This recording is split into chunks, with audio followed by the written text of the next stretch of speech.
कहते हैं अगर धरती पर प्रेम का कोई पवित्र रूप है तो वो सिर्फ माँ का प्रेम है। एक माँ और उसके बच्चे के बीच ये बंधन निस्वार्थ और बिना शर्त प्यार पर आधारित होता है। अपने बेटे की एक मुस्कुराहट पर माँ अपना सब कुछ न्यौछावर कर देती है। माँ का प्रेम सिर्फ इंसानों में नहीं बल्कि प्राणियों में भी होता है।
हमें अस्पताल के द्वारा सूचना मिली थी कि एक बंदरिया है और उसका बच्चा है जिसे कुत्तों ने हमला करके घायल कर दिया है।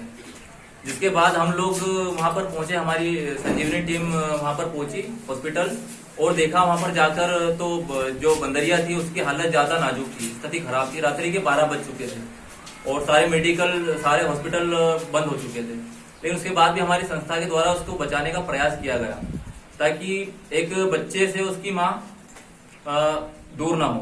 हमने काफी प्रयास किया। उसको ट्रीटमेंट देने के बाद जब हम लोग घर पे आए तो सवेरे हमको फिर जानकारी मिली कि जो बच्ची थी उसकी माँ मर चुकी है और बच्ची काफी रो रही है।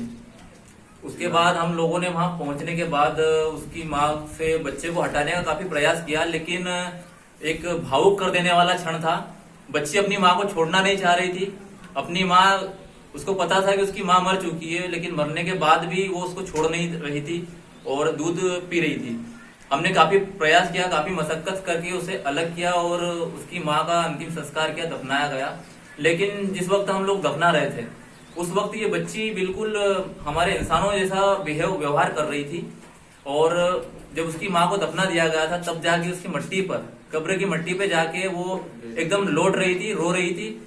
उसके बाद हमने बच्ची को उसकी माँ से अलग करवा के जब उसको दफना दिया, उसको लेकर हम अभी घर तक लाए हैं, जहां पर अभी उसका बच्ची को भी खाना पीना दे रहे हैं, फल फ्रूट दूध वगैरह दे रहे हैं। अब कल हमारा वन विभाग संपर्क हुआ है, कल उस फॉरेस्ट की टीम को उसके सुपुर्द किया जाएगा ताकि वहां इसकी अच्छे से केयर हो। मदर्स डे पर हर कोई अपनी माँ के चरण छूकर आशीर्वाद लेता है, लेकिन इसी दिन एक माँ ने अपने बेटे की सलामती के लिए अपने प्राण न्यौछावर कर दिए। इस घटना ने एक बार फिर साबित कर दिया कि माँ का महत्व कभी कम नहीं हो सकता और माँ जैसे दुनिया में कोई दूसरा नहीं हो सकता। खबर मध्य प्रदेश के लिए खरगोन से त्रिलोक रामणेकर की रिपोर्ट।